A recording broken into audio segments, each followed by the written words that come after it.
muito obrigado a todos por mais uma Smart Discussion. Hoje temos connosco dois, eu chamaria de gestores de nova geração, porque para além da idade são de facto pessoas que têm nas suas empresas e nas suas ações pautado muito para a inovação e por tudo que está associado. E hoje vamos discutir um tema que é um tema bastante importante, infelizmente não está muitas vezes na agenda mediática, mas que é absolutamente crítico para o nosso futuro enquanto sociedade e enquanto economia. Portanto, o António Portela é conhecido de todos, é o CEO da Vial, é uma pessoa que de facto tem feito um belíssimo trabalho há já muitos anos na área de gestão e do empreendedorismo, esteve também ligado à Associação Nacional de Jovens Empresários, onde foi vice-presidente, e é de facto uma pessoa que tem neste momento uma responsabilidade enorme, que é de conduzir uma das grandes empresas nacionais e a empresa de referência na área da saúde, e portanto está ligada de facto a um cluster absolutamente crítico para o nosso país, para aquilo que são os grandes desafios da inovação da publicidade. Agradeço muito ao António a disponibilidade para estar aqui connosco, para tirar as suas ideias e obviamente ajudar-nos depois na discussão a perceber um pouco quais são os caminhos da ciência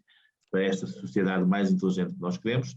E depois temos também uma pessoa que também é conhecida de todos, que é o Miguel Pina Martins, um jovem empreendedor de sucesso, que tem neste momento uma das startups mais emblemáticas, que é a Science for You, onde procura de uma forma inteligente também combinar a educação com ciência e, portanto, fazer com que a ciência, de facto, comece desde cedo a estar na agenda de crianças e a fazer parte dos seus mindsets. Portanto, como habitualmente nós vamos dividir a sessão em dois momentos, portanto, o António começará com uma pequena apresentação, que aliás já está aqui disponível na sua primeira base, para digamos, uma primeira intervenção de 15, 20 minutos, depois o Miguel continuará e depois teremos um conjunto de intervenções e discussões à volta do tema. Muito obrigado a ambos e passava então ao António. Obrigado. Muito obrigado pelo convite para estar aqui convosco hoje e para falar um bocadinho, digamos, sobre a inovação do nosso ponto de vista e do meu ponto de vista. Eu procurei, em conversa com o Jaime, trazer-vos aqui, pronto, é uma perspectiva minha sobre aquilo que realmente a inovação pode significar para Portugal e algumas das condições que nós temos no país para podermos ou não apostar nessa área. Trago aqui algumas coisas, trago alguns slides no fundo para suportar, mas que espero que sejam pontos depois para a discussão. Eu acho que aqui nestes debates o que é interessante é a parte da discussão. E é isso que temos feito nesta semana de podcast, é depois haver discussão, ideias e partilhas, exatamente. Muito bem. Trago aqui alguns dados que espero que possam provocar, trago aqui algumas provocações, espero que sejam provocações para depois podermos conversar um bocadinho. O primeiro, deixem-me ver se eu consigo. Agora não consigo mudar o slide. O primeiro slide que vos trago é, quando nós pensamos no tecido empresarial português, e isto tem estado ultimamente um bocadinho em discussão, até por causa desta questão do plano de resiliência, como é que nós vamos sair, nós olhamos para o tecido empresarial português, e eu acho que isto é muito importante, e estes números são arrasadores. Estes são dados do Instituto Nacional de Estatística, que dizem que nós em Portugal tínhamos em 2019 1.291 grandes empresas e mais de 1.300.000 de micro, pequenas e médias empresas. Portanto, isto significa que 0,1% das empresas que nós temos em Portugal são grandes. Só ou um bocadinho menos de 1.300. Estas 1.300 empresas são responsáveis por um volume de negócios de 40% e são responsáveis por 35% do valor acrescentado em Portugal. E, portanto, eu acho que os números não são muito diferentes nos outros países. Eu fui procurar ver, não os trouxe aqui, não são muito diferentes. Portanto, a percentagem de grandes empresas não é muito grande. O que é chocante em Portugal é que o número sempre pequeno é demasiado pequeno. E porquê que isto, ou seja, o que é que isto tem a ver com a discussão e com aquilo que eu acho que é muito importante nós discutirmos ao nível da inovação? Eu trago-vos isto, nós nos últimos 30 anos, e esta é também, digamos, uma constatação que eu faço, nós nos últimos 30 anos em Portugal fizemos um investimento na inovação, em investigadores e na academia absolutamente fantástico. Este é um trabalho que começa muito liderado pelo professor Mariano Gago, que realmente montou um plano a longo prazo de nós nos tornarmos um país com muito mais capacidade na academia e na investigação. E se vocês pensarem há 30 anos atrás, nós éramos dos piores na Europa em termos de rankings, tudo o que fosse investigação, ligado a doutoramentos e essas coisas. E, portanto, nós nos últimos 30 anos fizemos um investimento enorme na formação de investigadores, na criação de laboratórios de investigação, que hoje temos vários, em várias áreas. Na área da saúde, obviamente, que é aquela que eu conheço melhor, temos bastantes, mas, por exemplo, na área das engenharias, temos também muito bons laboratórios de investigação em Portugal. Temos um conjunto de doutorados que fomos formando ao longo destes anos, dos quais 30% são nas ciências da vida. E, portanto, isto tem muito a ver com a minha área e eu tenho defendido que nós não estamos a aproveitar suficientemente estes investigadores que estamos a formar. Há um crescente número de publicações científicas de relevo, isto em todas as áreas. Nós hoje, digamos, nos rankings europeus, ao nível das publicações e do impacto que isso tem, nós estamos acima da média europeia. Portanto, significa que nós não só temos bons investigadores, como aquilo que eles estão a publicar tem impacto de relevância acima do que está a fazer a União Europeia. A parte má disto tudo é que apenas 15% dos nossos doutorados trabalham nas empresas. O grosso dos investigadores trabalham na academia, dos doutorados, são professores, trabalham na academia, fazem investigação nos laboratórios, fazem investigação básica, que obviamente é muito necessária, mas que não traz valor acrescentado nem para o país, nem para as empresas. Se nós olharmos para os Estados Unidos, nos Estados Unidos acontece exatamente o contrário. Nós temos 85% dos doutorados nas empresas e 15% na academia. Em Portugal, ou seja, os números da Europa não são tão arrasadores como nos Estados Unidos, mas são melhores do que aqueles que nós temos em Portugal. O que é que isto significa? Significa que este investimento, e aqui eu queria deixar a primeira provocação, estamos a fazer um investimento enorme na academia, em investigadores, que está a trazer pouquíssimo valor acrescentado para o país. Pouquíssimo valor acrescentado. Como é que isto junta com o ponto que eu estava a referir anteriormente? As empresas também não estão a ir buscar doutorados. Também não estão a ir buscar investigadores. E porquê? Porque muitas delas ou não têm visão ou não têm capacidade para o fazer. Quem tem capacidade para investir são as empresas que têm, obviamente, que geram mais valor e que têm capacidade para fazer investimentos. Seja investimentos em investigação e desenvolvimento, mas seja investimentos em inovação, seja investimentos produtivos, seja investimentos em exportações ou mais a internacionalização.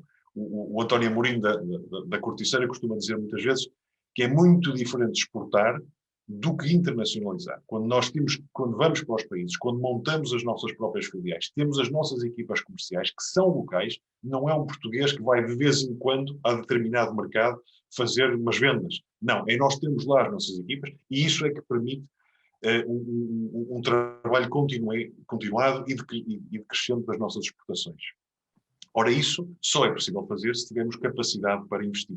E, portanto, eu acho que estes dois pontos estão muito ligados. Ou seja, nós temos estado a formar bem na parte da academia, dos investigadores, mas não temos capacidade, ou não estamos a ter capacidade nem visão para as empresas pegarem. E aqui a culpa não é só, eu acho que não é só da academia, que continua muito rígida na abertura que tem às empresas, mas também das empresas que não estão a olhar, ou porque não têm financiamento, ou porque não têm visão estratégica para o fazer. Estes trago-vos alguns números que tenho, e digamos, mais ligados à saúde e à indústria farmacêutica, mas gostava de vos mostrar um bocadinho aqui. Portanto, a geração de valor acrescentado, de emprego e de exportações advém muito deste investimento que nós fazemos, quer em inovação, quer na parte da internacionalização. Ao nível do investimento em investigação e desenvolvimento, a indústria farmacêutica é de longe aquela que mais investe no país. E vocês veem, 117 milhões de euros em 2018, é de longe comparado com as outras. Ao nível do emprego qualificado, a indústria também tem, depois temos os produtos petrolíferos, a informática e a eletrónica, obviamente também está bastante bem, e no valor acrescentado, a indústria farmacêutica também está. Mas isto, e reparem, ou seja, em Portugal a indústria farmacêutica aparece muito bem posicionada. Se vocês compararem com o investimento da indústria farmacêutica que é feito em Portugal, sendo estes 116 milhões de euros, os dados são do mesmo ano, e compararem com aquilo que se faz na Europa, nomeadamente na Europa Ocidental, é arrasadoramente mau.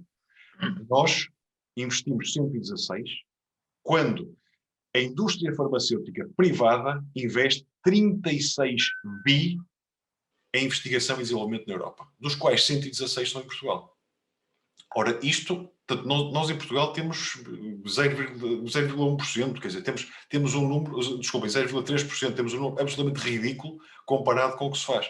E vocês olham para uma série de países, a Suécia que tem 1.000 milhões, ou a Holanda que tem 600 milhões, uma Irlanda 300, uma Áustria, portanto, a Hungria, a Finlândia, a Eslovénia, portanto, países bem menores do que nós, mas que têm muito mais dinheiro voltado para a investigação. Portanto, a indústria, apesar de aparecer de longe em primeiro em Portugal, lá fora somos muitíssimo pequeninos. O que é que isto se traduz depois em valor acrescentado para o país? E eu acho que o mercado, esta tabela é uma tabela de dados da Associação Europeia da Indústria Farmacêutica, onde eu procuro mostrar a balança comercial dos medicamentos em alguns dos países da Europa Ocidental. E se vocês virem, tem o mercado farmacêutico, portanto é um mercado farmacêutico local em cada país, e portanto o da Áustria, Bélgica, Holanda e Portugal e Irlanda são mais ou menos semelhantes. A Itália, a França e a Espanha, obviamente, são mercados muito maiores, têm mercados internos muito maiores. Significa isso que estes países são menos exportadores do que nós? Não, uma coisa não tem nada a ver com a outra.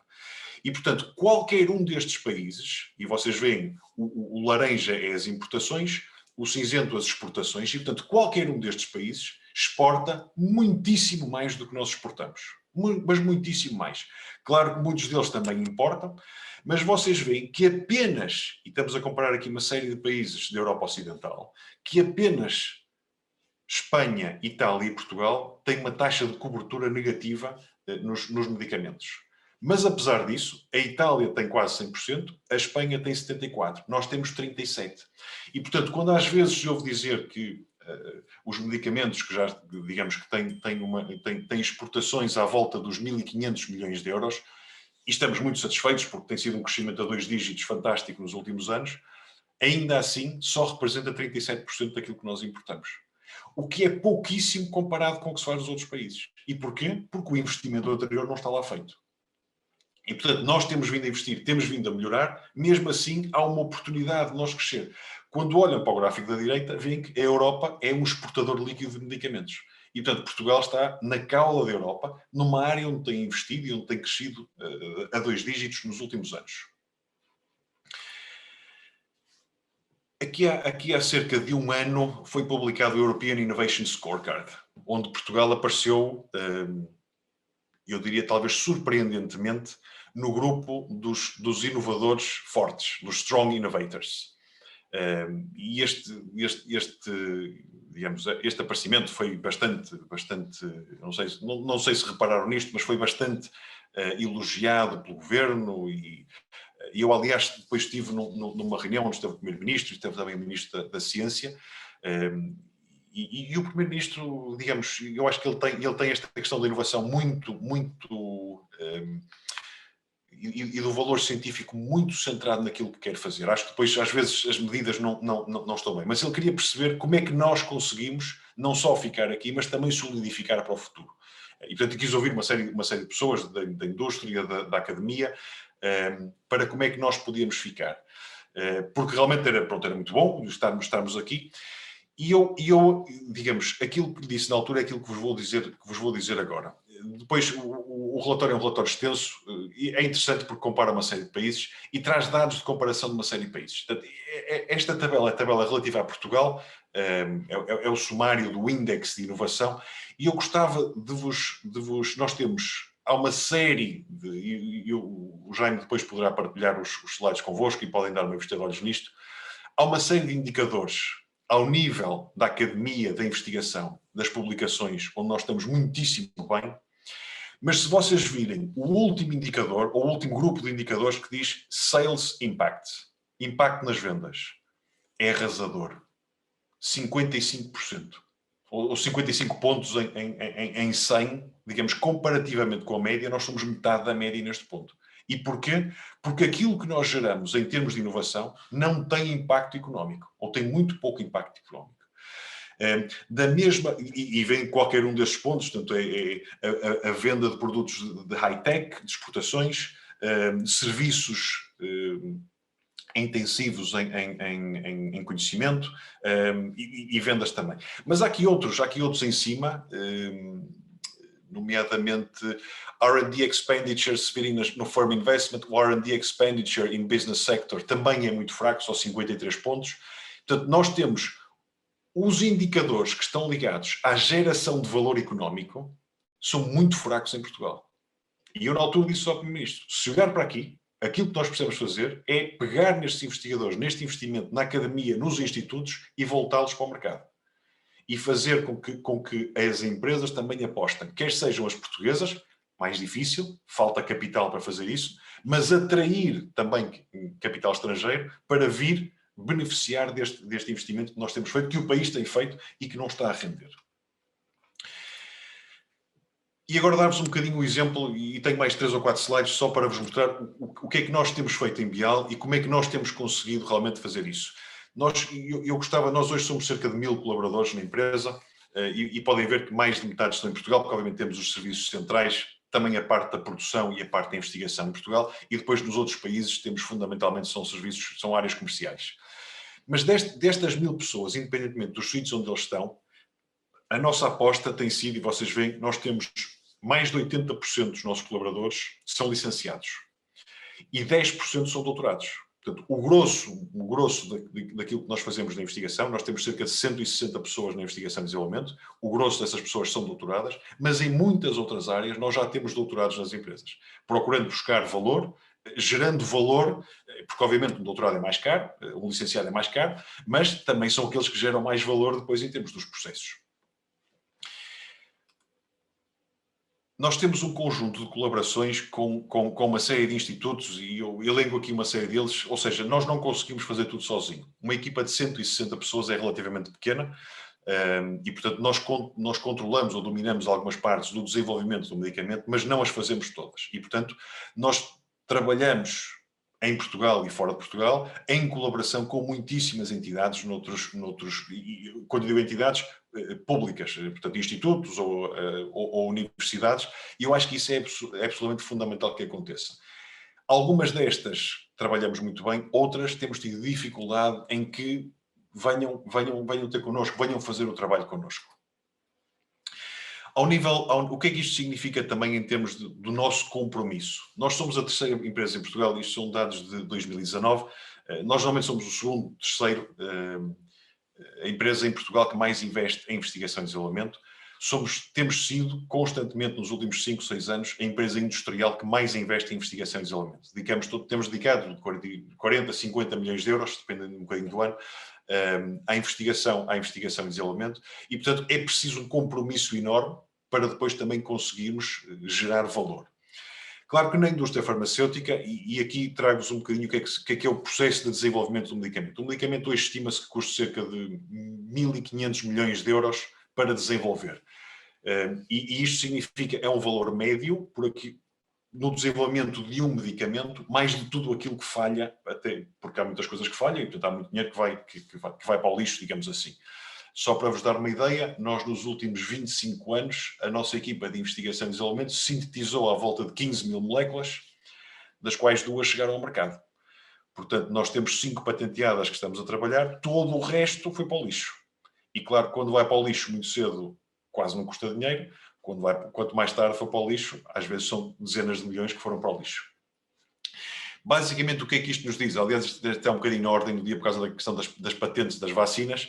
Nós temos cerca de 20 anos, nós temos 20 anos de patente que poderá ser alargado a 25 em algumas condições.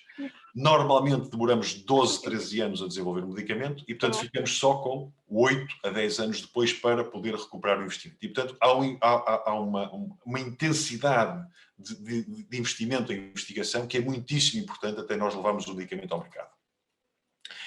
Nós, especificamente, para os 2 medicamentos que levamos ao mercado, nós investimos entre 2000 e 2020 350 milhões de euros no desenvolvimento do Zubinix, que é o nosso medicamento para a epilepsia, e 300 milhões no desenvolvimento do Ongentys para a doença de Parkinson. E, portanto, nós investimos em investigação e desenvolvimento 650 milhões de euros para fazer estes 2 medicamentos chegar ao mercado. O que é que isto se traduziu para nós? Porque, obviamente, isto, digamos, são os investigadores, é o tempo que nós demoramos a investir, é o compromisso que nós temos. O que é que isto se traduziu? E eu trago-vos aqui a nossa faturação entre 2010 e 2020. Nós em 2010 faturamos 126 milhões de euros, tínhamos acabado de lançar o Zubinix para a epilepsia, que tinha faturado 6 milhões de euros nesse ano.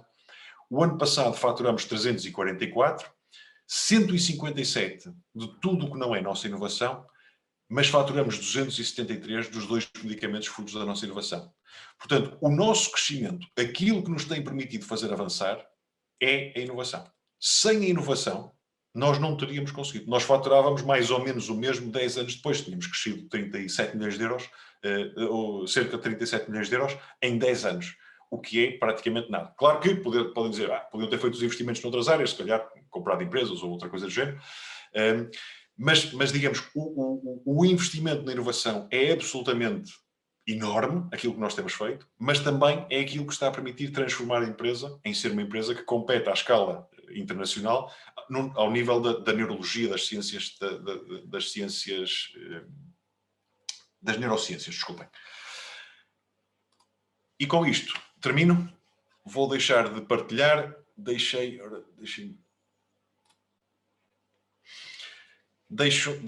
aqui algumas ideias. Tem muito bem, ideias muito concretas e objetivas que vão, obviamente, suscitar a discussão, não tem dúvidas sobre isso. Temos aqui pessoas que estão muito ligadas a estes temas e falo eu. Muito obrigado mais uma vez. Miguel, continuando o raciocínio do António, para depois passarmos à discussão. Muito obrigado, Jaime. Eu tenho aqui uma limitação de tempo, só que dizer porque eu tenho que ir buscar a escola do meu filho, fecha às 19h30 e eu às 19h10 tenho que sair mesmo, porque senão depois deixo-no lá à porta e essa é uma chatice. Peço desculpas. Não há problema, tudo controlado. Portanto, antes de mais, realmente depois falar depois do António, isto já não é fácil só por si falar, mas depois do António a coisa fica muito mais complicada, especialmente porque isto é uma apresentação espetacular, com muitos dados e muito bem conseguida e muito atual em relação ao tema. Eu vinha aqui falar de um stage um bocadinho antes, não só sobre a ciência, mas também o empreendedorismo, que é sempre aqui um tema que me diz um bocadinho e que eu penso que é muito atual e que tem muito a ver com as dificuldades que o país tem em temas de novas empresas e como é que nós conseguimos novas empresas. E a Science for You, que nasceu de um projeto final de curso, de uma boa parceria empresarial entre a academia e as empresas, ou seja, nós nascemos mesmo dentro da faculdade, na incubadora da Faculdade de Ciências da Universidade de Lisboa, o que casa aqui um bocadinho com aquilo que o António disse, e isso também diz um bocadinho daquilo que nós precisamos, que é importante fazer esta ligação entre as academias e a sociedade e as empresas. E aqui o meu tema vai um bocadinho voltando um bocadinho atrás, percebendo que eu acho que nós estamos sempre extremamente dificultados pelo tema da educação e pela dificuldade em que nós temos em colocar o nosso ensino virado para o empreendedorismo e obviamente também aqui um bocadinho para a parte mais científica. E isso eu acho que é um problema muito mais estrutural do país e que eu acho que dificulta aqui um bocadinho alguns temas, nomeadamente mais no tema do empreendedorismo.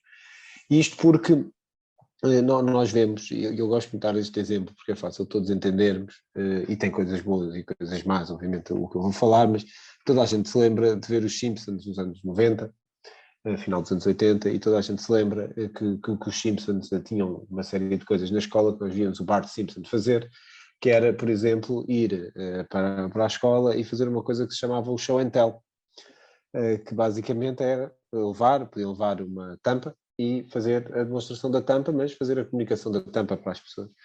E este show and tell é algo que vale para a nota lá e que cá é muito pouco feito, mas que acima de tudo serve para estimular o tema da comunicação, que é essencial no meu entender e que é realmente necessário hoje em dia nos jovens.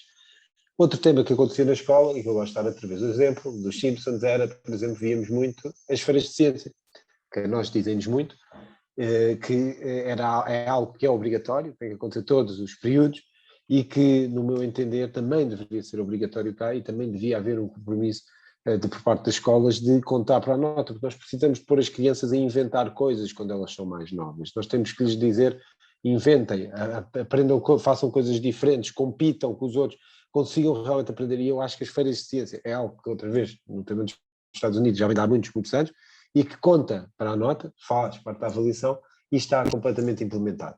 E que eu acho que é muito importante. E o outro último tema que eu costumo dar também, recorrendo outra vez aos Simpsons, é o tema da venda de limonada.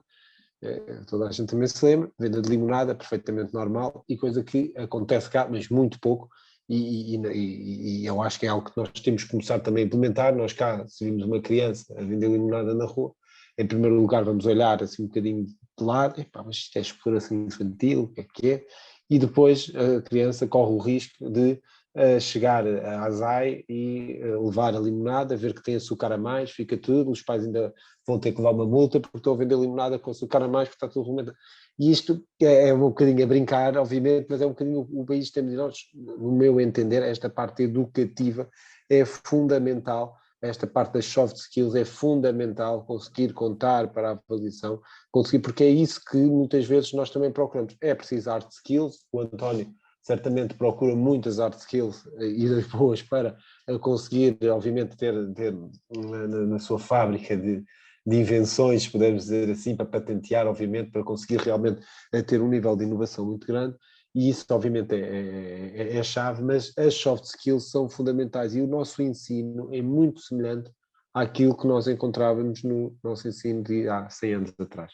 O ensino mudou muito pouco na nossa escola, ou seja, tudo, carteirinhas, manual escolar, tirámos o estrado, é verdade, antes tínhamos o estrado, agora já não há o estrado, porque já não tem o estrado, mas tirando isso, é tudo muito, muito semelhante, a forma como é feito, o trabalho de casa, manual escolar, e isso acaba por dizer um bocadinho, no meu entender, que é preciso realmente mudar e é preciso olhar para as coisas boas que vem do sistema educativo dos Estados Unidos, que tem muitas coisas más, não vou pôr aqui a dizer que é, porque tem muitas coisas más, mas tem méritos neste tema no que toca às soft skills. E depois nós vemos o grande tema, onde é que isto leva, eu vou passar aqui um bocadinho para a parte das empresas, e é isso que é depois assustador. E as pessoas provavelmente sabem, mas eu vou pelo menos relembrar que as 4 maiores empresas americanas, norte-americanas hoje em dia, mais valiosas, são empresas que nasceram de empreendedores reconhecidos, que passaram por esse sistema de ensino, e nós sabemos quais são. A Apple, a gente sabe quem era, o Steve Jobs, né? A Amazon, mais recente que o Jeff Bezos, toda a gente sabe quem é, Facebook, toda a gente sabe, tudo empresas que a Google, tudo empresas que nós todos sabemos e que nasceram realmente do empreendedorismo e nasceram de um sistema que acaba por olhar mais para este tipo de skills do que o nosso sistema, que está muito assente, no meu entender, na memória e que acaba por olhar muito para a memória e não tanto para estas skills. E não é só isso, ou seja, ser delegado de turma é um castigo, é um castigo. Participar democraticamente nas associações de estudantes da escola é um castigo. Muitas vezes os próprios professores dizem, não façam isso porque depois não têm tempo para estudar. Porque o que é que interessa no final do dia? São aqueles 90 minutos que é o exame final. Nós conseguimos estar 12 anos inteiros de ensino obrigatório, não é? Para depois, em 90 minutos, decidirmos a nossa vida toda. 90 minutos, e acabou. Pode correr mal por alguma razão, pode correr bem, mas é isso que eu acho que deve-se conseguir abrir àquilo que interessa, no nosso entender, pelo menos no meu entender, interessa mais, que é o tema das soft skills. Nós temos que valorizar as soft skills e nós temos que conseguir colocá-las na avaliação. E nós temos N exemplos, por exemplo, de empreendedores como o Richard Branson, que tinha uma dislexia e que foi expulso das escolas e que a conversa sempre para ele e para a mãe dele informaram, quando ele era pequeno, foram dizer à mãe, olha, peço imensa desculpa, mas o seu filho é muito burro, não vai conseguir, e por isso ele nem pode estar nesta escola, que esta escola não dá para ele, tem que ir para uma escola porque ele é muito burro, porque não consegue escrever, porque não só E isto hoje em dia continua a ser uma coisa até com bastante peso. Ele, o facto de não saber escrever não é burro, e dá para ver que não é burro, não é? Quem me dera, 10%. Mas o que é certo é que o ensino, como está montado hoje em dia, uma pessoa com dislexia é completamente bullyingada, não pelos colegas também, mas pelos próprios professores e pelo sistema de ensino todo. E muitas das vezes podemos estar a matar pessoas que, obviamente, têm aquele problema, mas depois têm outras capacidades e que não conseguem demonstrá-los e que vão sempre acabam a ir para uma segunda leva, para faculdades que não sejam de primeira, porque não conseguem retirar as notas, porque não conseguem ter uma memória tão boa, porque às vezes escrevem com erros, ou por outros temas e muitos que existem. E por isso eu acho que é muito importante nós conseguirmos perceber que o nosso ensino, cada pessoa é uma pessoa diferente. Eu gosto muito de exemplificar com uma imagem que existe, já é muito antiga, mas que eu gosto muito dela, que basicamente é para não ter aqui para mostrar, mas que é uma imagem que está um professor com um exame e que diz, olha, o exame é subir a árvore. E depois está um peixe, está um macaco, está um elefante, e todos eles têm que subir. Obviamente o peixe não vai subir a árvore, mas não quer dizer que não passe, que não funciona, que esteja excluído. E todos nós somos diferentes, todos nós temos características diferentes, nós temos que aceitar isso, cada um faz as suas coisas melhores, obviamente há uns que têm boa memória, há outros que comunicam melhor, há outros que são mais criativos e que inventam coisas e que têm capacidade de invenção e que são visionários, mas que depois não têm que ter as outras coisas, não temos que ter tudo e não temos principalmente que assentar no tema da memória. E o meu grande tema, e que ultimamente tenho tentado realmente pelo menos passar esta mensagem, porque é algo que não tem investimento, mas que eu acho que iria recolher muito numas próximas gerações para conseguirmos mudar isto. Já agora, só para fazer a comparação, porque disse quais é que são as 5 mais valiosas dos Estados Unidos, e alguém sabe quem é que são as 5 mais valiosas da Europa? Alguém consegue fazer esta comparação? Eu vou dizer que é mais, ou seja, temos a British Petroleum, a BP, todos sabemos qual é, mas é uma das empresas mais valiosas, Royal Dutch Shell, toda a gente sabe também qual é, tudo empresas já foram públicas, HSBC, um banco, ou seja, empresas que já foram públicas, empresas do antigamente, e isto tudo demonstra muito porque é que os Estados Unidos depois conseguem estas taxas de crescimento e porque é que nós aqui na Europa não conseguimos. Isto não é um problema português, é uma questão europeia, é uma comparação completamente diferente do mundo empreendedor, de realmente quem é que criou empregos, quem é que está a criar riqueza. São as Teslas da vida, são os Twitters, não é?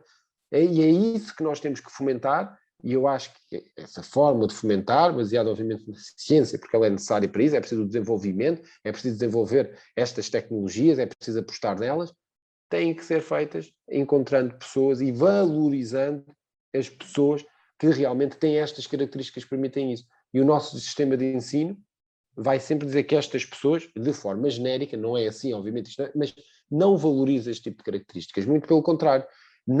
Vai dizer-lhes, não, isso não é importante. Tu tens é que fazer outra coisa. Tu tens é que estudar. Porque isso é que é muito importante nesta fase. Treinar a tua oratória, não, isso não interessa. A tua criatividade, queres ser um inventor, queres inventar, não, isso não está diretamente ligado àquilo que pode permitir ter sucesso e entrar nas melhores faculdades do país para depois, obviamente, conseguir potenciar tudo aquilo que a pessoa é. E é isso que é muito importante, porque nós muitas vezes acabamos por fazer bullying às crianças que não têm aquelas características que são e que lhes permitem ter boas notas e que entram num determinado quadro e que deixam uma série delas de fora que, no meu entender, até podem ter muito mais sucesso do que aquelas que estão dentro daquele quadrado, e não é por isso que as devemos excluir. Eu acho que isso é onde se tira aí mais o mérito. Tem sido é um tema que não é fácil, porque o sistema dos Estados Unidos tem muitos defeitos mesmo, muitos, não é fácil fazer esta defesa, mas eu acho que devíamos ir buscar aquilo que é muito bom no nosso, e o nosso também tem coisas muito boas, ninguém tenha dúvidas disso, mas devíamos conseguir tentar fazer aqui uma junção para podermos realmente, daqui a 20, 30 anos, começarmos a ter gerações de pessoas que lhes conseguimos dizer que por terem conseguido fazer férias de ciência e ter tido boa nota, eram boas notas e conseguiram entrar na universidade por causa disso. Obviamente não só, é uma série de coisas, mas que não foi por aqueles 90 minutos, passado 12 anos de estudo, aqueles 90 minutos que tiveram. E era um bocadinho este desafio que eu os desafiava, porque acho que isto tem sempre alguns desafios. Uma visão complementar, Miguel. Eu penso que temos aqui algumas pessoas que gostavam de fazer um comentário. Começava talvez pela Filipa Fisch, que é uma pessoa que tem feito um trabalho notável na área da academia e também em termos empresariais nesta área da saúde e da ciência. Filipa, quer fazer um comentário às intervenções, quer do António, quer do Miguel? E se quiser depois colocar alguma questão também, muito gosto. Não sei se...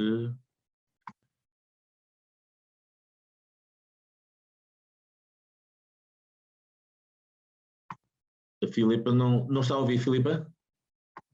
Muito bem. Então passamos já à Luísa Lopes. Eu penso que também tinha aqui uma questão. Endereçou. Olá, boa tarde. Estão a ouvir-me bem? Sim? Luísa é uma pessoa muito ligada ao mundo da ciência e tem feito um grande trabalho na investigação, né? Portanto, melhor que ninguém conhece estes temas, né? Eu vou já dizer só a minha declaração de interesses, que eu sou pró-empresas na academia, portanto, vou já dizer, e acho que as duas coisas são muito importantes, e também posso contar-vos um bocadinho, eu gostei muito das duas, eu sou um bocadinho mais otimista que o Miguel, e vou dizer ao Miguel porquê, porque dos meus 6 doutorandos, que eu formei, 4 estão em empresas. Significa que, embora tenham vindo de escolas secundárias, nós conseguimos, se quisermos, dar-lhes os soft skills, e o Instituto de Medicina Molecular é um dos que tem trabalhado muito para isso, e 2 deles estão na Bial, portanto, significa que o nosso treino, seja científico, seja em soft skills, tem funcionado e estamos muito felizes. E não temos nenhum preconceito contra este empreendedorismo em empresa. Aliás, eu acho que esse tem de ser o nosso, tem que ser este nosso espírito, não é? Esse espírito daqui para a frente. A minha pergunta tem mais a ver com, e não vejo nenhum problema dos académicos estarem nas empresas, temos de ter algum cuidado e perceber que um bom cientista demora muitos anos a ser formado, é diferente dos soft skills, que nós conseguimos mais rapidamente, e temos de ter noção que isso, só para vos ter uma ideia, para treinar uma pessoa que faça os ensaios de neurociências que o António Portela falou e que precisa, às vezes estamos 6 ou 7 anos, não é? E que são ótimos, as empresas gostam muito deles, e nós ficamos muito contentes, e portanto temos conseguido que eles tenham lugares bons nas empresas, mas demora muito tempo, e muito investimento também. A minha questão que tinha para vós é, se nós não temos um problema em termos de, nós já vimos que não temos um problema em termos científicos, não é? Nós temos grande valor e somos competitivos a nível internacional, nesse aspecto, que era uma coisa que há 20 anos se calhar não acontecia, portanto quem como eu tem seguido isto percebe que houve aqui um crescimento exponencial. O que é que nos falta neste diálogo para fazer o que nós chamamos o tech transfer, esta transferência de tecnologia de forma mais eficiente? Eu acho que primeiro nós ainda somos muito burocratizados e conservadores, esse é um dos lados, não é? De um dos lados. Do outro será que nós precisamos, ao contrário do que tem sido feito, eu acho que quando nós criamos incentivos financeiros para o empreendedorismo, nós estamos a chamar já aqueles que são à partida mais empreendedores. A minha questão é, será que nós precisamos de criar outros tipos de incentivos na nossa academia? Porque assim, aqueles que são mais empreendedores vão ser, esses não precisam de grandes incentivos nem de grande... Vamos pensar, pessoas que já são assim vão sempre arranjar colaborações e vão sempre arranjar esse retorno do valor. A minha questão é, será que nós precisamos de fazer mais, ir buscar esse valor que está escondido e que não tem essa capacidade de transferência de tecnologia? Gostaria de ouvir-vos sobre isso. Muito bem. Já que têm dialogado muito com a academia sobre isto. Obrigada. Muito bem. Antes de passar à Denise, também tinha aqui o Zé, que também já levantou a mão, mas o Zé Mendes Ribeiro, que também é uma pessoa muito conhecida nesta área, que também tem feito um trabalho notável na área da ciência e da inovação. O Zé Mendes Ribeiro, quer fazer um comentário e colocar alguma questão aos 2 oradores? E muito obrigado também pela presença. Boa tarde, é um prazer estar aqui também convosco e felicitava ambos os oradores porque tiveram de facto uma intervenção muito interessante.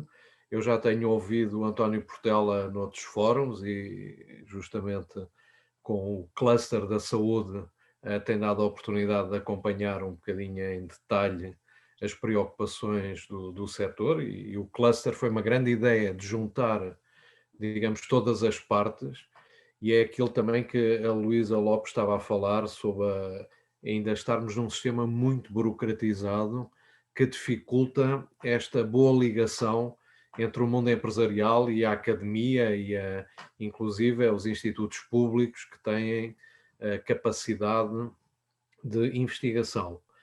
Aquilo que digamos, depois de os ouvir, eu acho que este tema, o tema central é de facto o linkar a escola com a empresa, porque nós somos um bocadinho desconfiados, portanto, nas instituições temos muita dificuldade em abrir a porta às empresas, portanto, e discutir abertamente.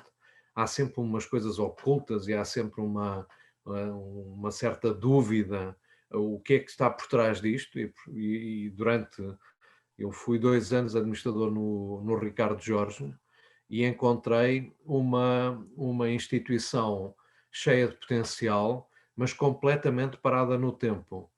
Eu brincava um pouco com isso, até dizia que parecia um filme que tinha visto, que era Goodbye Lenin. Não sei se alguma vez viram esse filme, mas há a queda do muro de Berlim e ninguém deu por nada lá. Uma família estava fechada num apartamento e não deu por nada e aquilo continua tudo a funcionar com as regras.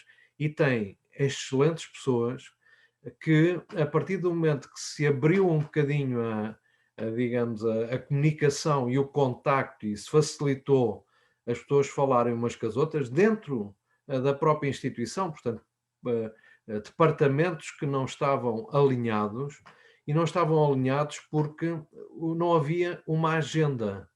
E aquilo que procurámos com o professor Pereira Miguel nessa altura foi focar a agenda de investigação do Instituto nas prioridades da saúde. Portanto, isso é que fazia sentido a um instituto que é um laboratório público.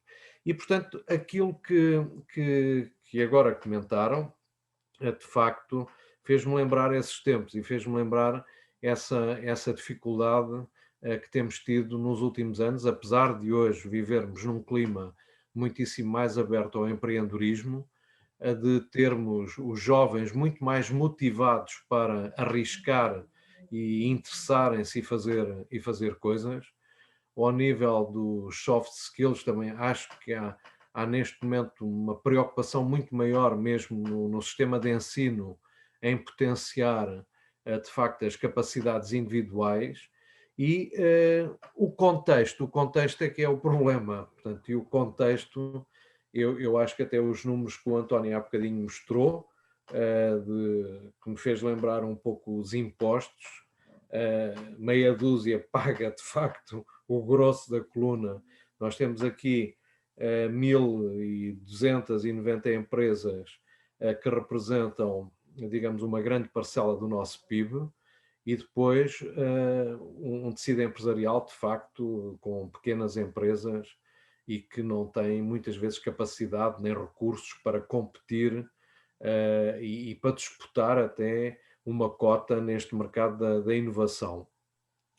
Aquilo que, do meu ponto de vista, era fundamental, era que aproveitássemos bem agora este dinheiro que vem da Europa para virarmos um pouco a forma como temos feito a governação, digamos, dos fundos europeus e criar, sobretudo, essa aproximação, linkar bem a escola com as empresas e não estarmos desconfiados uns dos outros. Eu não sei, eu tenho muito apreço pelo projeto Miguel Pina Martins, sou aliás um cliente, eu já tenho 3 netos e fartámos de brincar aqui com o drone for you, que foi um grande presente no Natal, e entretanto, digamos, a questão que eu lhes punha é o que é que no final acham que competia realmente ao Estado fazer para estimular de uma forma prática este casamento maior entre as empresas e o Estado. Excelentemente, Roberto. Passamos agora à Denise para terminar esta primeira série de 3 questões. A Denise é uma pessoa que tem feito um trabalho também fantástico, sobretudo na área da marca e da marca Portugal. Não deixará também de fazer aqui um comentário interessante. Denise, por favor. Obrigada, Jaime. Antes de mais, muito obrigada e felicito a organização e os oradores, adorei. E a minha questão prende-se precisamente com isto. Vivemos na marca Portugal um modelo de Portugal do conhecimento e do turismo. E com esta nova agenda agora do PRR, do Plano de Recuperação e Resiliência, a transição para o digital, a transição climática e por aí fora. Portanto, há esta vontade política, segundo disse o orador, de projetar este Portugal científico e do conhecimento. Se há essa vontade da parte das empresas e da parte dos decisores, e se isso de facto está comprovado que traz essas mais-valias, aliás, as marcas país mais fortes são precisamente as que são mais reconhecidas nestas áreas científicas, incluindo as ciências da saúde, portanto a investigação laboratorial e por aí fora, e portanto são aquelas que conseguem trazer mais dividendos para a economia do país. O que é que está aqui a faltar da parte das empresas e da parte das políticas públicas, que é a minha área de estudo, porque também eu também sou doutorada nessa área, portanto também falo da parte dos investigadores, mas de uma área diferente das ciências da saúde e neurológicas e por aí fora. O que é que está a faltar da parte das empresas, da parte dos decisores políticos, para se afirmar, então, esse modelo que se pretende de um Portugal de conhecimento, mais até do que um Portugal turístico, e qual é, isto para o primeiro orador, e para o segundo orador, qual é o papel da escola, não é? Desde o pré-escolar, porque os meus filhos são fãs do Science for You, desde muito pequeninos. Qual é o papel da escola nessa formação, nessa cultura científica e nessa mudança de mentalidades? Gostava de os ouvir a este respeito. Obrigada. Muito bem, excelente, Denise, como sempre. Passamos então ao António, depois ao Miguel, e depois temos uma segunda rodada com mais pessoas que já estão aqui. António, faz favor. Muito obrigado pelos vossos comentários. Eu acho que vocês colocaram 3 questões que são as 3 muito difíceis acho que são 3 excelentes perguntas. São perguntas muito de fundo, pronto, que merecem reflexão e que não são fáceis de fazer. Ou seja, eu acho tentando... Acho que há aqui um sentido comum nas 3 e que eu gostava de vos transmitir. Eu acho que, por um lado, e talvez indo até à pergunta do José Mendes, mas respondendo também um bocadinho à da Luísa e à da Denise, eu acho que não cabe tanto ao Estado, eu acho que cabe mais às empresas, aos institutos e às pessoas que lá trabalham. Nós em Portugal temos um estado de dependência demasiado grande, ou seja, toda a gente está à espera que o Estado faça ou não faça, e infelizmente este último ano da pandemia ainda nos está a tornar mais dependentes do Estado. Eu acho que temos que ser nós, enquanto cidadãos, enquanto investigadores, institutos ou enquanto empresas e empresários a fazer. E reparem, eu acho que e eu na intervenção que fiz há bocadinho, disse que nós não temos mais investigadores a trabalhar nas empresas. Por um lado, porque a academia está muito fechada, não é toda, obviamente, mas muito fechada em si mesma, mas por outro lado, porque os empresários ou não têm capacidade de investir ou não têm visão estratégica para o fazer.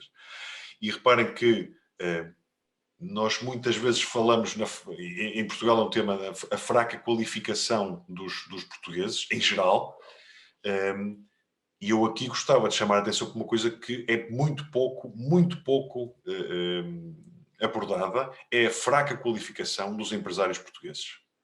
Os empresários portugueses têm muito poucas qualificações. Digamos, nós começamos a ver uma geração mais jovem que já tem outro tipo de qualificações, mas muito daquele empresário que digamos que foi à força, que tinha a 4ª classe, ou digamos, tem pouca qualificação. E, portanto, para esses empresários, e provavelmente todos vocês conhecem alguns casos, e eu conheço alguns de empresários mais aqui do norte, do setor do têxtil, do calçado, que têm receio de ter licenciados na empresa. Quanto mais falar em doutorados na empresa. E, portanto, isto não tem nada a ver com... Isto não há políticas que mexam nisto. Não é? Quer dizer, isto é uma questão de cultura. E eu aqui tocava, e ao ponto que o Miguel fazia, em termos de educação, em termos de cultura, empresarial, de empreendedorismo.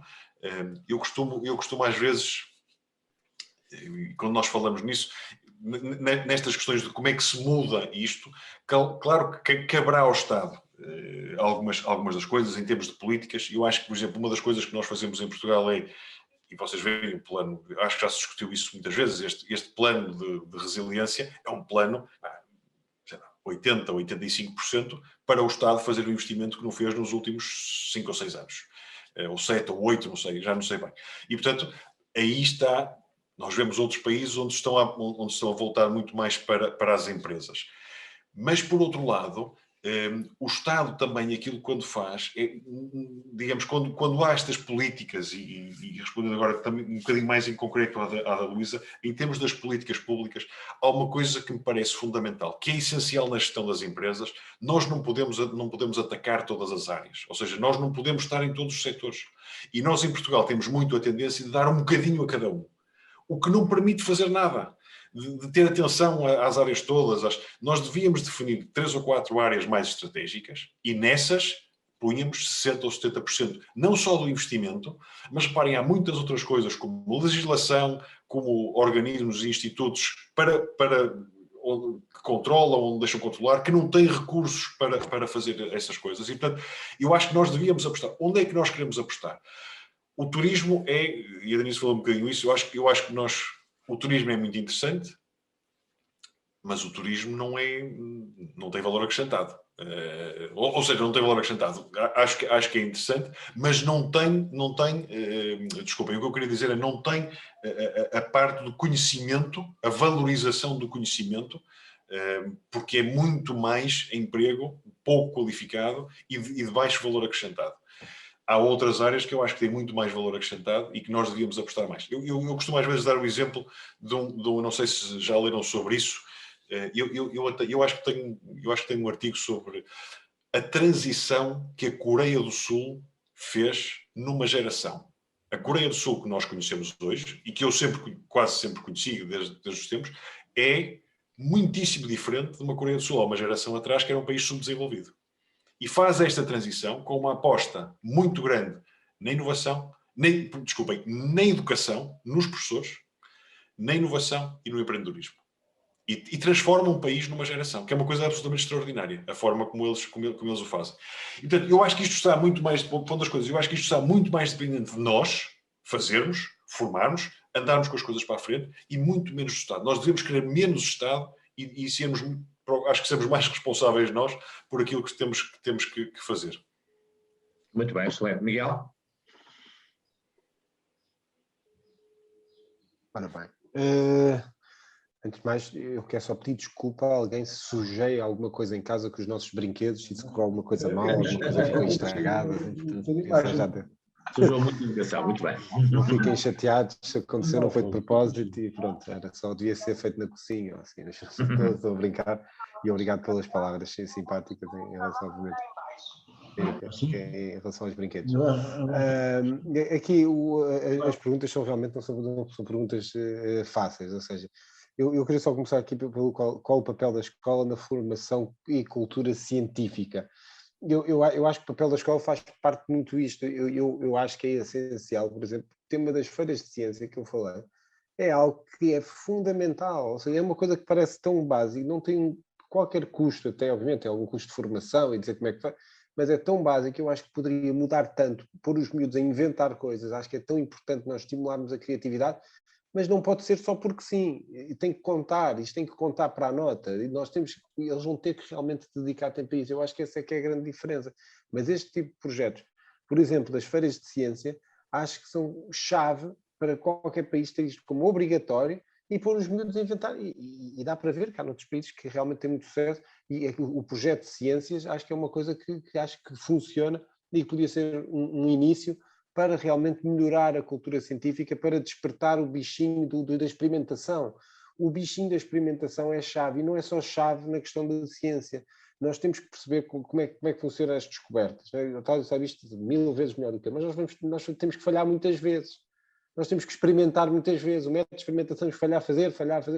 E isso é muito importante, nós passarmos esta ideia às pessoas desde pequeninas, às crianças. É que vão ter que falhar, e a nossa sociedade não lida nada bem com o falhanço. Muitas das vezes nós associamos pessoas que falharam a falhados, porque falhou a empresa, porque falhou aquilo. Não, porque a vida é assim. Eu acho que devia haver medalhas para aqueles que falham, porque esses aí é que depois acabam por lugar, porque isso é muito, muito importante, porque aqueles que falharam, tentaram, foram à luta, não conseguiu, mas isso é muito bom porque aprenderam muito durante o erro. O processo de experimentação e de errar é muito importante. Há fundos de capital de risco nos Estados Unidos que não investem em empreendedores que não tenham já falhado uma vez. Se eu poder ter lá ido com a Uber, melhor projeto sempre, nós queremos pessoas que já tenham falhado, porque já aprenderam muito. Nós, na nossa sociedade, é precisamente o contrário. Já falhou, isto é tóxico, isto aqui é melhor mantermos longe. E é isso que nós conseguimos também passar. Se nós conseguimos passar essa ideia, as pessoas vão arriscar mais, vão tentar mais vezes. Isso é um incentivo gigantesco, ou seja, isto não é dinheiro. Eu acho que passa tudo muito pela educação. E o Estado, onde pode, no meu entender, mudar mais, passa pela educação. Nós temos que dizer aos miúdos que está ok em falhar. Não tem problema nenhum, pelo contrário, tem que se ir à luta. Tem que se tentar, tem que se fazer e depois aprende. E porque depois, como os miúdos não têm autoestima, não têm autoconfiança, têm medo de falhar, E isso ainda é pior. Eu tinha um exemplo, eu estico-me aqui um bocadinho sempre nas intervenções. Há um exemplo muito interessante nos Estados Unidos, que tinha a ver com um jogo de futebol com um amigo, de miúdos, e havia uma diferença muito grande em relação a como eles faziam. Seja, houve um frango, eles jogam muito mal soccer, não é?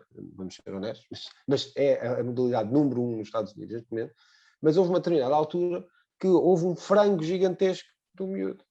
Foi uma coisa daquele lugar da rede em que aqui nós ficávamos todos a rir. Lá houve o tal frango, ninguém se riu, as pessoas aplaudiram, foram buscar a bola e continuou. Não acontecesse nada. E depois perguntei, mas pá, aqui? E o treinador disse, não, pá, aqui, não, isto não se goza. Ele tentou, foi à luta, pá, porque se nós gozamos, se nós fazemos troça, que é o que nós fazemos aqui, esquece. Nunca mais, não quero ir para a baliza, nunca mais quero ir, porque não vale o risco. E está tudo diretamente relacionado com isto. Nós aqui é um frango, o próprio nome, grande frango, tipo é do pior que existe. E é isto, esta cultura toda, isto muda-se lá atrás. Isto tem que ser lá atrás. Não, falhou, é a vida, mas vamos à frente. É isso que tem mérito. E enquanto nós não conseguimos realmente mudar isso, vai ser muito, muito mais difícil depois conseguirmos que as pessoas experimentem mais, errem mais, mas também tenham mais sucesso. É normal, 95% das startups abrem falência. É a vida, faz parte, mas temos que estar preparados para isso. Há uns tempos houve uma que era relativamente conhecida e que faliu, e que houve uma notícia de investigação, porque é que tinha falido e tudo mais. Aquela notícia dessa empresa teve mais partilhas e mais comentários daquele jornal do que todas as notícias sobre sucessos de empreendedores que tinham feito. Da outra que tinha falido porque tinha tido um investimento do Estado de 200 mil euros. Então caiu tudo em cima, isto é tudo uma fraude, isto é tudo... E as miúdas, tudo horrível, quando são ótimas, são fantásticas, estão muito bem, mas foram expostas a uma coisa completamente necessária, porque a nossa sociedade é assim. Gostamos do sangue, defender o Correio da Manhã. E esse é que é o tema, e eu acho que é aí que o Estado tem que ter um papel, é na educação, é dizer que como é que nós conseguimos ter realmente mais empreendedores, e é aí que eu acho que a chave do sucesso de um país passa. Passamos agora, é uma segunda rodada, temos já aqui connosco a Filipa Fisch, temos depois também o Jorge e o Tiago, mas a Filipa há um bocado tinha já colocado aqui uma nota, e portanto, Filipa, se quiser fazer um pequeno comentário ou alguma questão, e muito obrigado também. Sim, muito obrigada e muitos parabéns ao António e ao Miguel, que fizeram aqui duas excelentes apresentações, e muitos dos pontos até que eu ia mencionar, também eles já próprios tocaram. Portanto, o contributo da ciência para a sociedade, ninguém coloca esse tema em questão. O exemplo que o António falou da Coreia do Sul é claramente um exemplo que também conheço e, portanto, quando nos anos 60 eles eram dos países mais na cauda do mundo, de repente passaram e hoje em dia são dos países considerados dos países mais inovadores do mundo. Isso claramente foi feito através da educação e da aposta e de uma aposta clara em áreas muito bem definidas. Eu acho que este é um tema que nós, se olhar para Portugal, eu acho que nós temos ciência do que se faz do melhor, e olhando aqui um bocadinho, se calhar na minha área das ciências da vida, temos dos melhores recursos, temos ciência que é reconhecida a nível internacional, mas depois efetivamente aquele estudo que retrata que o país é altamente inovador, quando o impacto no mercado é muito decepcionante, e é aí claramente que temos que mudar. Portanto, acho que em primeiro lugar devíamos ter áreas concretas de atuação. É fundamental que o país, nós não temos abrangência para todas as áreas, nem nenhum país tem, portanto devemos focar as nossas atenções e pôr os nossos melhores esforços nessas áreas. Garantir efetivamente que os empresários têm esta noção que a aproximação com a academia e do que melhor se faz deve ser colocado dentro das empresas e que tem algum grau de risco, como o Miguel também dizia, vamos falhar em 90%, 80% falha, mas depois renasce e consegue fazer diferente. Áreas de atuação, a capacitação dos líderes que nós temos é fundamental, porque não temos só que formar melhor as pessoas que estão nas faculdades, mas há uma população adulta, há uma quantidade de gestores que precisam de reskilling, como qualquer um de nós, não é? E que temos que fazer este esforço. Eu, só para dar um pequeno exemplo, à conta do que também estávamos aqui a falar, quando terminei o doutoramento e vim para Portugal, fui a entrevistas de emprego e eu cheguei à conclusão que se ocultasse do meu currículo que tinha feito o doutoramento, era chamada para mais entrevistas. porque no momento em que eu fazia a entrevista, dizia que tinha doutoramento, levava logo um sinal vermelho. E houve alguém que perguntou se eu só trabalhava durante a noite, por exemplo. Portanto, coisas assim, surreais, não é? Que só me dá vontade de rir, mas efetivamente nós temos que ter essa noção que um doutorado pode custar mais, mas o valor que traz acrescentado, e é nessa perspectiva que temos que olhar, e a exigência que depois os gestores têm de ter é fundamental. E, portanto, acho que esta relação da academia tem de ser, com a academia, com os centros de excelência, tem que ser feita pelas empresas e pela academia, ambos têm de abrir portas. Eu diria até que a maioria das teses de mestrado ou de doutoramento, um dos caminhos seria que elas fossem industriais, no sentido de terem uma relação e de resolverem um problema que é posto pela sociedade. O outro tema que o Miguel falou, também concordo muitíssimo, que é não ter medo de falhar, e temos que ensinar isso às nossas crianças, aos nossos jovens, porque é a única forma deles caírem, voltarem a levantar-se, fazer de novo e conseguir avançar. Mas acho que temos que ter esta via verde da inovação para depois conseguir colocá-la no mercado, e isso é através do setor empresarial. Do lado do Estado, acho que há barreiras que têm que ser eliminadas. Ontem estava a ouvir o tema daquelas zargatoas que tínhamos que no início não tínhamos para fazer os testes Covid, e a empresa em Portugal acabou por ter que fazer uma empresa em Espanha para conseguir ter uma certificação mais rápida. Então, isso não pode acontecer, não é? Este é um dos temas que não pode acontecer, e, portanto, essas barreiras, claramente, tem de haver uma agilidade da parte das instituições públicas para que isso não tenhamos esses obstáculos e essa burocracia. Acho que melhoramos bastante, mas essas barreiras têm que ser eliminadas. Muito bem, Filipe. Sim, senhor. Excelente. Um comentário sempre muito oportuno. Jorge Gomes, o Jorge é professor no ISEG, na área de Economia, mas também... Bem, antes de mais, muito obrigado e muitos parabéns ao Jaime por ter organizado mais este excelente Smart Discussions, e também muito obrigado aos dois oradores. Talvez já começar a dizer adeus ao Miguel, não é? Porque começa a olhar aqui às horas e falta-lhe um minuto para ele sair, vai sair daqui disparado. Portanto, desde já, muito obrigado, Miguel, se não falarmos mais. Mas eu gostava que o Miguel só ouvisse isto. Eu não concordo com duas coisas que foram aqui ditas. Nem concordo que nós somos pouco empreendedores em Portugal, nem concordo que não tenhamos soft skills para fazer empreendedorismo. Eu acho que nós até somos bastante empreendedores. Basta olhar para o número de cafés e de restaurantes que nós temos em qualquer cidade portuguesa e a dificuldade muitas vezes que nós temos em qualquer cidade do estrangeiro para encontrarmos um cafezinho, temos que andar 10 quarteirões e depois acabamos por entrar no Starbucks, com tudo aquilo que implica beber um cafezinho no Starbucks. E, portanto, eu acho que nós somos extraordinariamente empreendedores. Nós somos empreendedores de forma diferente dos outros. Os casos da Bial e da Science for You, eu dou nas minhas aulas de gestão estratégica aos meus alunos de licenciatura. E os alunos de licenciatura são misto de alunos internacionais e alunos portugueses. E as soft skills dos alunos portugueses são tão boas ou melhores que os alunos estrangeiros. Nós somos, mais uma vez, diferentes nas soft skills que nós temos. E eu acho que nós somos diferentes, em termos de empreendedorismo, nós somos diferentes de duas maneiras. Em primeiro lugar, quando pensamos em empreendedorismo de bairro. Nós não pensamos em empreendedorismo à escala. Eu, durante 5 anos, levei os alunos do MBA a São Francisco. E mesmo em São Francisco, em Silicon Valley, e naquelas grandes organizações, e levei-os a visitar a Google, levei-os a visitar a Intel, etc.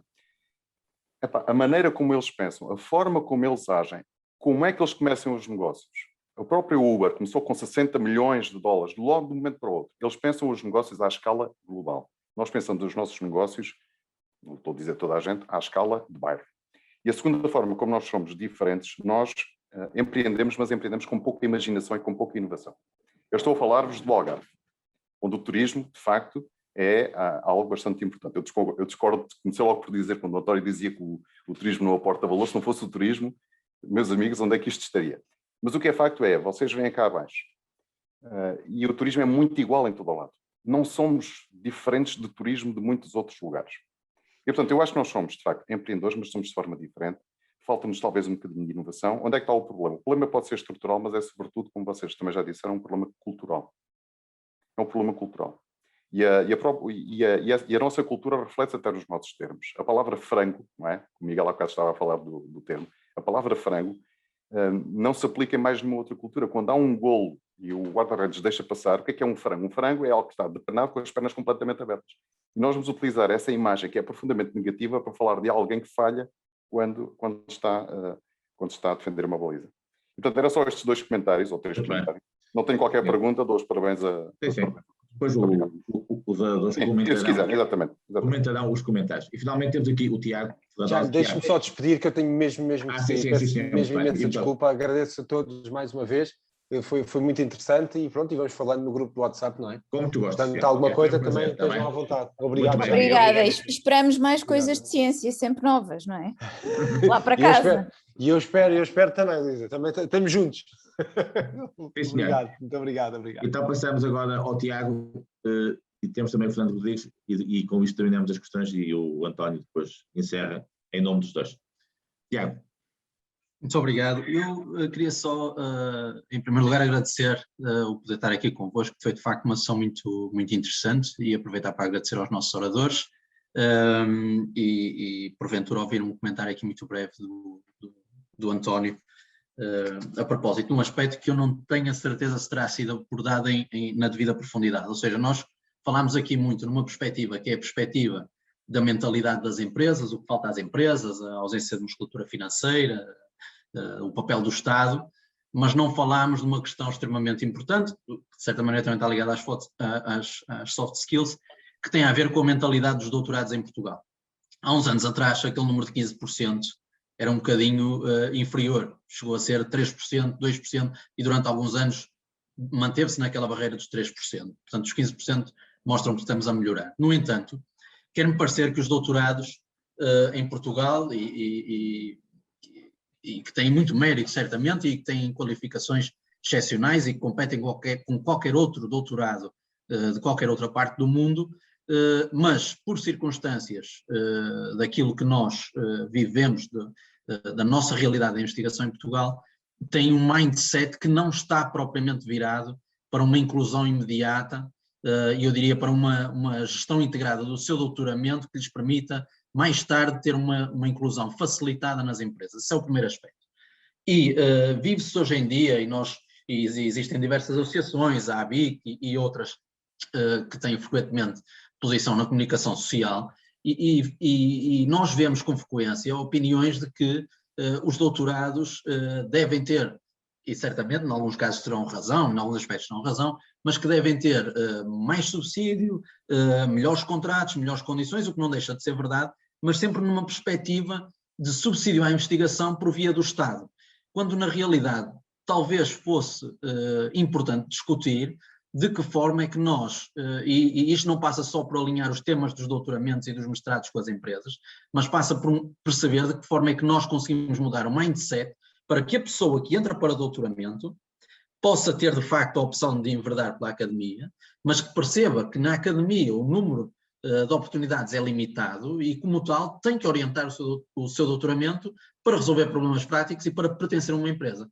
É raro nós vermos um aluno de doutoramento que entre, depois eventualmente com o tempo e com um bocadinho de experiência podem abrir um bocadinho os olhos para essa realidade, mas é raro vermos um doutorando que entra para um doutoramento e pense de que forma é que eu vou tornar isto uma mais-valia para ir competir numa empresa de topo. E esse é um aspecto. Uma última questão, não quero roubar mais tempo. Sim, pois, à vontade. A última questão tem a ver com o seguinte: eu acho que nós vivemos aqui um paradoxo estranho na nossa ciência, que é o seguinte, e gostava de ouvir o comentário do António sobre isto. Nós, de facto, temos indicadores de publicações científicas que são muito bons.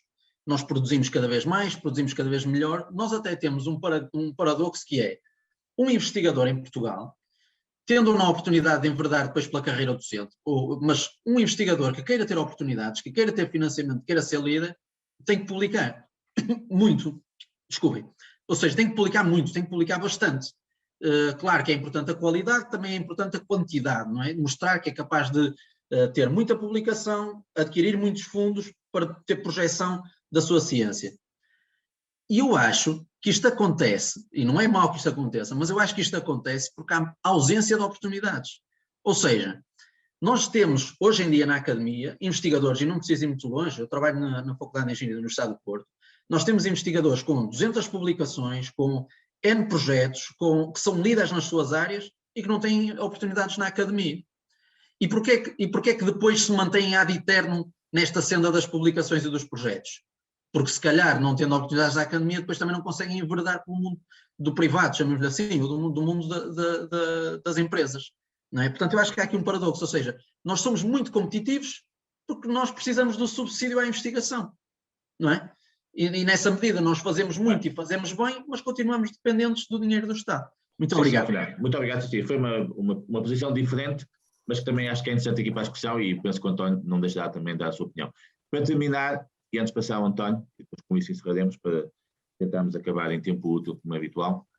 Fernando, e penso que depois a Luísa também quer fazer um comentário. Boa tarde a todos. Eu queria, portanto, apegar as questões, acho que a temática é muito interessante. Eu faço aqui já uma questão, portanto, de posição pessoal, portanto, eu sou licenciado pela Faculdade de Economia do Porto, Muito bem. Sou doutorado em Educação. E, portanto, este tema, naturalmente, me atrai. É a questão, tanto que muito bem que se coloca a nível das empresas, e é importante isso. Mas é importante, acima de tudo, os jovens saberem pensar. A questão que se colocam aqui, muitas vezes, que há dificuldades nas empresas e que eles não sabem muito bem, é necessário fazer com que os jovens, estou a falar em jovens não só no ensino secundário, como no ensino, portanto, de licenciatura e de mestrado, eu próprio estou a apoiar também 3 alunos do mentoring e também apoio já alunos, portanto, de mestrado. É necessário fazer com que as pessoas saibam pensar. É necessário que as pessoas tenham um certo conhecimento em termos de saberes. Só se consegue conhecer e construir o conhecimento a partir do momento em que tenham saberes. Os saberes são díspares, são diversos, e a súmula desses saberes é que vai fazer com que o conhecimento se possa construir. E, portanto, o que eu quero dizer com isto? É muito importante, por exemplo, eu já falei em painéis, portanto, apropriados, científicos, nomeadamente na área da educação, que não de economia, claro, que é a questão, portanto, das entradas nas universidades. Falaram aqui, é necessário fazer com que os jovens tenham paixão por aquilo que querem fazer, independentemente dos custos. Há muitos jovens que são empurrados, são forçados, quer por pressão familiar, quer por pressão económica, e vão muitas vezes para determinados cursos que não têm vocação. Eu tive 30 e tal anos a dar aulas no ensino secundário, economia, também no ensino superior, e confrontei-me com centenas de alunos nesse campo. E, portanto, a minha contribuição é nesse sentido de que também é necessário termos em conta que, por exemplo, a entrada nas universidades, eu tinha alunos de economia e diziam, professor, mas eu preciso de 19, de facto preciso de 19 para entrar na faculdade. E, portanto, se tiver 18, não entra à média. E muitas vezes o aluno está formatado para tirar a nota porque o sistema, o regime educacional está formatado para isso. E depois o aluno não sabe pensar. Sabe e é bom naquilo que efetivamente necessita, nomeadamente no ensino curricular, e isso é importante, isso não está interessante, mas depois não sabe pensar e, portanto, tem dificuldades para no futuro envolver nas empresas, etc, etc. Obrigado. Excelente, sim, senhor. Eu penso que, antes de passar ao António para encerrar, a Luísa queria fazer aqui um pequeno comentário, depois que tem a ver com a questão da ciência e da investigação. Luísa. É muito rápido, que eu não quero. A Luísa é uma grande expert nesta matéria e tem todo o direito de fazer um comentário. Não, eu não sou expert, eu estou a aprender imenso. Eu acho que há aqui uma questão que eu acho é importante. Eu sou das ciências biomédicas e, portanto, eu percebo o comentário do Tiago sobre a subsidiodependência, mas quem faz ciências da vida não pode depender do Estado, senão estaria mal neste país. Isto é a primeira opção. Esta é muito mais caro do que o que temos do Estado e, portanto, temos de ser muito mais competitivos. Esta é a primeira observação, mas eu sou uma pessoa... Eu penso que muito bem, o que nós ouvimos aqui reflete um bocadinho a nossa realidade cultural em Portugal. Nós gostamos muito de ver o que está mal e somos pouco proativos a perceber, então vamos lá mudar o que podemos. E eu acho que isso é que nos falta. Primeiro, saber poder arriscar e um bocadinho maior ambição. É verdade que a academia, e eu posso falar, aliás, eu posso falar dos dois lados, eu já trabalhei numa empresa e agora estou na academia, portanto, e digo que há vantagens nos dois, e são complementares e não se antagonizam. E posso dizer-vos que em Portugal nós temos uma cultura muito pouco profissional no Estado, que devia mudar, e por isso é que nos prepara mal para as empresas. para as empresas que são profissionais, não estamos a falar. E, portanto, isso era isso talvez fosse uma das coisas importantes a mudar nesta relação academia-empresa, que é temos de ser mais profissionais na forma de abordar os problemas. E a outra é esta aversão ao risco, não é? Nós temos de perceber que há risco nas apostas. Isso também é uma coisa que os académicos, embora arrisquem todos os dias, têm alguma ainda talvez alguma reserva em fazer. E eu também concordo com o António com o António Portela numa coisa importante. Não é o Estado, nós não podemos depender do Estado para tudo, não é? Esse primeiro princípio é errado, não é? É anti-empreendedorismo depender do Estado, na minha opinião. Temos que tentar ser inovadores, ser competitivos e é verdade que temos muita coisa em Portugal que podemos mudar para mudar este ecossistema. Mas, por outro lado, também acho que o conhecimento vai ser a base de tudo. O conhecimento é sempre a base. Seja ele um conhecimento mais fundamental, seja um conhecimento mais aplicado. E, portanto, eu acho que, de facto, investir na educação é importante, investir nesta ideia de que as pessoas não devem estar dependentes do Estado é outro problema. Isto é cultural, os nossos jovens têm esta aversão à frustração, não é? E se calhar o Tiago falava bem daqueles académicos que são avessos de mudar a sua vida e tentar a academia e tentar as empresas, etc. Portanto, nós também somos uma sociedade que é muito pouco, não gosta da mudança, não é? Se eu for para um emprego, as pessoas, ao contrário de outros países em que gostam e experimentam coisas diferentes, em Portugal, mas porquê é que mudou tanta vez? Porquê é que passou de uma empresa para a academia e da academia para a empresa? Como me perguntaram a mim, não é? Que deveria ser uma oportunidade, se calhar, e uma vantagem competitiva, e noutros países será uma vantagem competitiva. Para uma empresa é uma vantagem competitiva esta adaptabilidade, que na academia não é. E, portanto, de facto, é um diálogo diferente, e eu acho que isso tem de ser mudado. Dito isto, eu estou numa área, obviamente, que é muito particular, não é? E da qual temos aqui uma Abial, que é um exemplo raro, não é? Que investe e com o qual que tem muita tradição com a academia. Nem todos os casos são assim, é isso que também temos de perceber. Muito bem, Luísa, sim, senhor. Então vamos terminar com o António, agradecer mais uma vez a sua disponibilidade e com aquilo que é as respostas que eu quero dar a estas questões e um comentário final que queria fazer. Muito obrigado. Muito obrigado, Jaime. Muito obrigado mais uma vez pelos vossos comentários. Isto, mais uma vez, dava aqui discussão para bastante tempo. Digamos, eu se calhar comentava aqui três ou quatro coisas.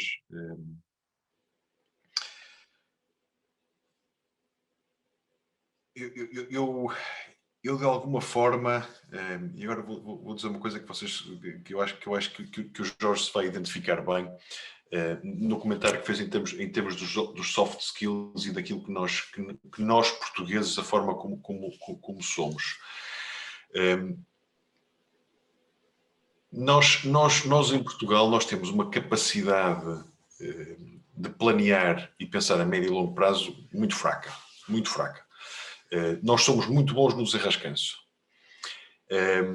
E eu vejo muitas vezes o exemplo, por exemplo, comparando-nos com uma empresa portuguesa com uma empresa alemã, e agora vou-vos dar 2 ou 3 exemplos em algumas coisas que são curiosos.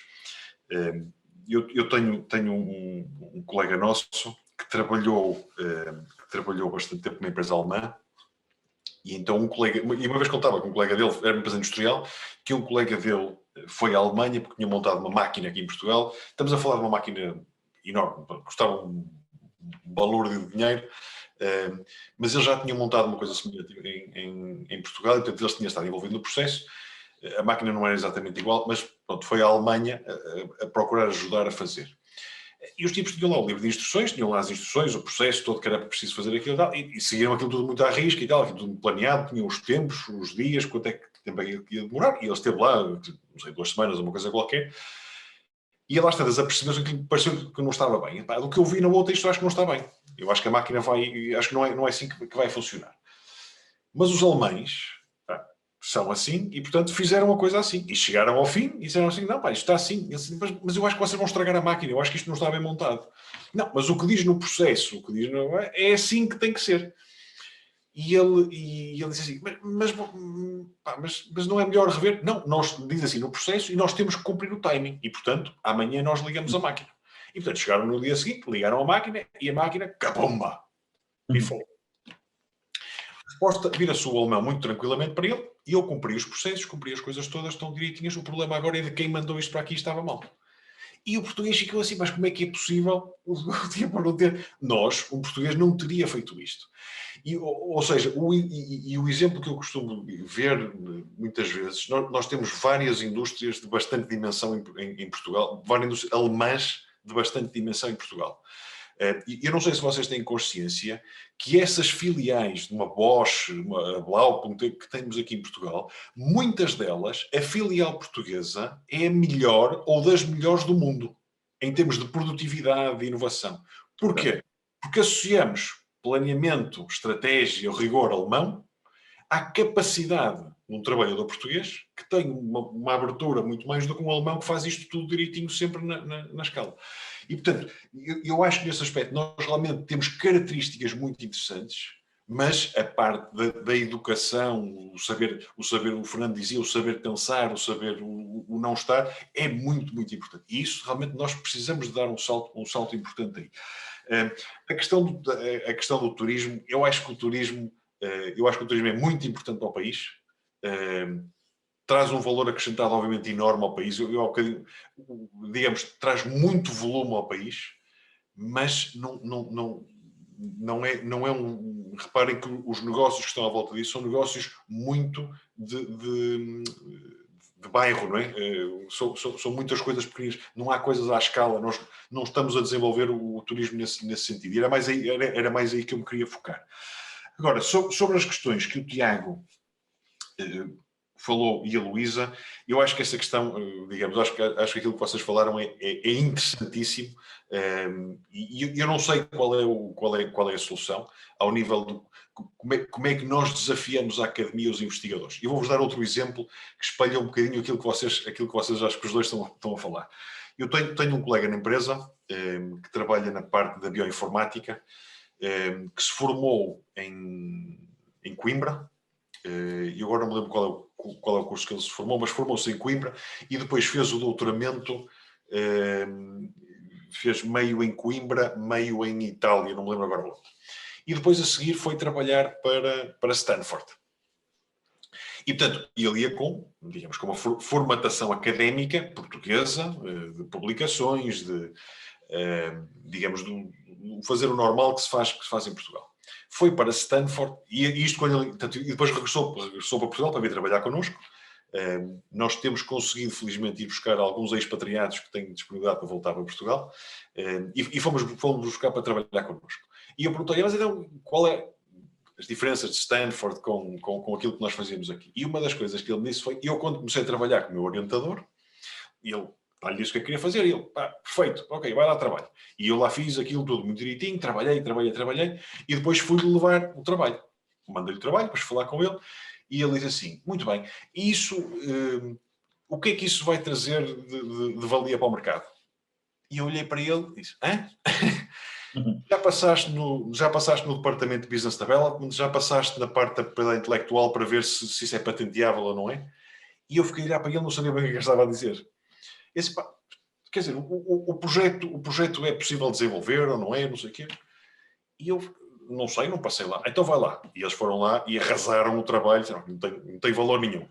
E eu lá voltei, lá lhe expliquei, ele disse, então pensa noutra coisa. E lá pensei, ele disse, à segunda, depois de ter passado pela mesma humilhação, eu pensei assim, bom, eu realmente tenho que levar alguma coisa que tenha valor, porque senão este tipo vão estar a mandar isto para trás. Portanto, isto é muito uma questão de cultura, daquilo que nós fazemos. E a questão das publicações, eu acho que as publicações, por um lado, estão muito associadas à questão dos incentivos e da subsidiação. Eu sou, e eu sei que isto é um bocadinho polémico, eu sou muito contra esta subsidização dos doutoramentos. Por exemplo, era uma das coisas que eu há bocadinho dizia, que nós em Portugal somos muito bons a dar um bocadinho a todos, e estas guerras que às vezes há entre a FCT, se financia, se não financia, eu acho que se devia financiar, mas quer dizer, a partir de certa altura tinha que haver um incentivo aos investigadores irem buscar o dinheiro fora. E há alguns que fazem isso, e que são bons a fazer isso, e há institutos que fazem isso muito bem, há outros que não, que vivem à custa de um doutoramento, de um pós-doc, de um pós-pós-doc, de um pós-pós-pós-doc, e digamos, isto depois não traz valor. E reparem que a outra coisa, ao nível das publicações, que o Tiago também referiu, nós temos e acontece-nos algumas vezes, nós temos algumas equipas de investigadores que nos aparecem na empresa, têm projeto, gostavam de nos apresentar, têm uma ideia.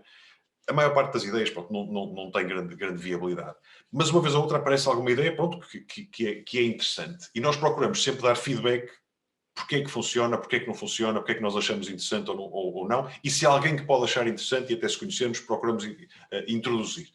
Mas muitas vezes, as ideias que são interessantes, o problema que têm é que já publicaram. E, portanto, ao publicarem, mas vocês já publicaram? Já. E patentearam? Ai, não. Então esqueçam. Não, mas a ideia é muito boa. Não interessa. Se já publicaram, não podem patentear. Se não podem patentear, isso vale zero. Ninguém vai pôr €1 nisso. Ninguém vai pôr €1 em investir nisso. E, portanto, há aqui uma cultura que ou seja, nós temos que formar muitos investigadores voltados mais para o mundo empresarial, para perceber alguns que querem, mas também não sabem. Agora, eu percebo que não sabem porque se calhar também não há quem os ajude a fazer esse caminho. Mas volto a colocar a tónica nas empresas. As empresas também têm que fazer este caminho. E claro, nós precisamos de ter mais empresas com capacidade para fazer este caminho. E para perceberem, digamos, aquilo que a Filipa dizia, quer dizer, como é que é possível ter, quando omite a questão do doutoramento, tem mais... Tem mais procura, não é? Quer dizer, mas porquê? E era um bocadinho o que eu dizia, quer dizer, eu conheço alguns casos onde o empresário, quer dizer, não quer ter licenciados, não quer ter doutorados, porque acha que eu é que sou o rei aqui do sítio e, portanto, eu não quero aqui ter ninguém que possa saber mais do que eu, ou que possa dizer coisas que eu depois não sei contestar. E isto é uma coisa, ou seja, nós precisamos também de formar os nossos empresários, os nossos gestores, e, portanto, acho que tem que haver um movimento conjunto. Agora, deixem-me voltar a uma das questões que eu dizia e com isto termino já. Nós temos investido nos últimos 30 anos, se vocês pensarem naquilo que nós fizemos ao nível dos institutos, ao nível dos investigadores que nós formamos nestes anos, que muitos estão a sair, e eu por mim, eu não vejo isso um problema se nós soubermos ter projetos para os captar e vamos ter gente em muitos outros sítios. Agora, nós estamos a investir muitíssimo dinheiro nesta geração. Temos que saber aproveitar. Ou então, quer dizer, eu olho, e reparem, eu olho com alguma pena para um PPR quando vejo um comboio Porto-Lisboa, um comboio rápido Porto-Lisboa. E eu sou do Porto, e pronto, e esta coisa do Porto-Lisboa é ter um comboio rápido. E eu penso assim, bom, 4 mil milhões de euros para um comboio Porto-Lisboa. Ora, eu penso, mas para onde é que vai esse investimento? Esse investimento vai para maquinaria, que vem da França e da Alemanha, provavelmente. Vai para infraestruturas, que devem vir de outro sítio qualquer, não vem de Portugal, de certeza. E que emprego é que geramos? Emprego não qualificado de gente que vai martelar uma série de coisas e que não... Ou seja, e a seguir, o que é que que valor é que... Vamos requalificamos uma quantidade de gente para poder fazer outras coisas? Não, porque precisamos de gente de construção. Ora, se é este o investimento que nós queremos fazer, então desculpem, mas isto está profundamente errado. Profundamente errado. E com isto, eu acho que, digamos, o conhecimento, a inovação, tem que ser aquilo que nos vai diferenciar como país. Se formos capazes de fazer isso, eu já não me lembro que alguém disse isto, a marca dos países que têm este valor do conhecimento são países que têm muito mais valor. Uma Suíça, por exemplo, que tem um valor intrínseco enorme porque tem conhecimento, digamos, está associado à marca país. E como alguns dos países, os países nórdicos, por exemplo, têm a sua marca associada à parte da inovação e do conhecimento. Eu já não lembro quem foi que disse isto, mas acho que... 8 menos 20, portanto, está na altura de terminar. Acho que foi uma belíssima discussão, António. Muito obrigado pela excelência da intervenção, pela conversa que tivemos aqui. Acho que, de facto, podíamos ficar aqui toda a noite a discutir estes temas. Nós iremos depois disponibilizar com a vossa autorização a gravação da sessão. O António também já deu autorização para partilhar a excelente apresentação dele. De facto, é pequena, mas tem muito de contexto e de conceito. E nos no dia 1 de junho, era para ser para a semana, mas adiamos, precisamente para discutir o Portugal 2030. O Portugal 2030 que nós queremos, que investimentos devemos fazer eu pedi ao Nuno Santos, que também está no nosso grupo, que é o presidente da Agência de Coesão e, portanto, tem a responsabilidade de coordenação dos fundos comunitários para estar connosco e iremos ter uma grande conversa sobre o tema. Muito obrigado a todos. Mais uma vez, muito obrigado, António, também. Parabéns. Tudo muito bem. Okay? Muito obrigado. Obrigado. a todos. Um abraço. Obrigada, boa noite. Boa noite. Obrigado.